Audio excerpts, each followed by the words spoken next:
வெங்காயம் தக்காளி சேர்க்காமல் 5 நிமிஷத்தில் இட்லி தோசை சப்பாத்தி பூரி சாதத்துக்கு சூப்பரான செம்ம சைட் டிஷ் இப்படி செஞ்சு பாருங்கள்.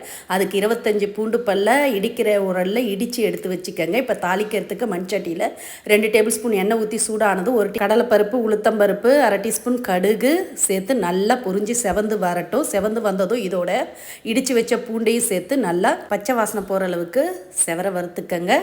இது மாதிரி நல்லா வறுபட்ட பிறகு இதோட 1/2 டீஸ்பூன் மிளகாய்த்தூள் 1 டீஸ்பூன் மல்லித்தூள் 1/2 டீஸ்பூன் கரம் மசாலா பொடி 1/4 டீஸ்பூன் ஜீரகப்பொடி சேர்த்து நல்லா மசாலாவோட பச்சை வாசனை போகிற அளவுக்கு கலந்துட்டு இதில் 1/2 கப் அளவுக்கு தண்ணீர் ஊற்றி அப்படியே கொதிக்க விடுங்க. இப்போ இந்த சைடிஷ்க்கு தேவையான அளவு உப்பு சேர்த்து நல்லா கலந்து ஒரு கொதி வந்ததும் இதில் 1/2 கப் அளவுக்கு தயிர் 100 ml தயிர் சேர்த்துருக்க நல்லா விஸ்கால அடித்து விட்டு சேர்த்துக்கங்க.